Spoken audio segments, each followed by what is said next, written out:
တခါတော့ကစင်းလေးတစ်ခေါင်ဒီကစားဖို့တငင်ချင်းများကိုရှောက်ဖွေရန်တော်တဲ့သူလှဲ့လေသွားလာနေသည်စင်းလေးဒီကစားဖို့တငင်ချင်းများကိုရှာဖွေနေရင်တပင့်ပေါ်တွင်မြောက်ဟေးတစ်ခေါင်နဲ့တွေးလိုက်သည်စင်းလေးကပြူအဆွေမြောက်ခမည်းနဲ့ကျုံးတဲ့တငင်ချင်းတို့ပြီးကစားကြမလားဗျအဲဒီလိုနဲ့ညောင်လေးဟာမင်းကရန်ချင်းဦးနဲ့ကွာငါတို့တပင့်မို့ကိုမတတ်နိုင်ဘူးလေလို့ပြန်ပြောလိုက်တယ်အဲဒီနောက်စင်းလေးဒီရုံရင်းတစ်ခေါင်နဲ့ထပ်မံတွေးရှိလေသည်စင်းကမင်းကတငယ်ချင်းလုပ်ပြီးကစားကြမလားလို့ရုံလေးကိုမှီးလိုက်တယ်။ဒါပေမဲ့ရုံကမင်းကငါ့လိုမခုန်နိုင်ဘူးလေလို့ပြန်ပြောလိုက်တယ်ကွယ်။အဲဒီနောက်စင်းလေးဒီဖားလေးတစ်ခေါင်ကိုထပ်မံတွေးဆုံနေသည်။စင်းလေးက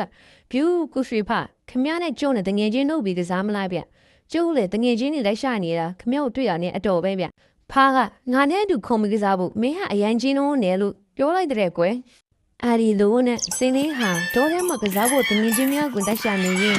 လိမ့်ဆန်အားလုံးကြောင်းနဲ့ထွက်ပြေးကြတော့ကိုတွေးလိုက်တယ်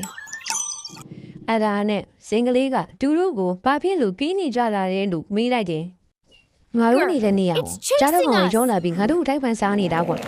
။ရင်းနဲ့စင်းကလေးဟာကြားစီတူသွားပြီးကြားကြီးတနာကြီးကခေါင်းငါတငင်ချင်းတွေကိုမစားပါနဲ့ကွာ။ကြားကနားမထောင်ပဲစင်းကိုဟိတ်ဟောက်ပြီးရန်လုံးလိုက်တဲ့အတွက်ကြောင့်စင်းကချီတော့နဲ့ကန်ပြီးကြောက်ကိုဇုံးဝလိုက်တဲ့ကွယ်ကြားကကြောင်းနံသွားပြီးဒီမှာကြောက်တဲ့အတွက်ဖက်ပြီးသွားခဲ့တယ်အန်တဲ့တင်းကိုတိတ်ချန်နေအားလုံးတီးသွားပြီးစင်ကလေးကိုကြည်ကျူးတင်ကြတယ်သူတို့ကစင်ကလေးကိုမင်းဟာငါတို့နဲ့တငယ်ချင်းဖြစ်ဖို့တင်းတော်တဲ့အရွယ်စားပဲလို့ဝိုင်းပြောပြီးပုံမီလေးလည်းပြီးဆုံးသွားပါတော့ပြီ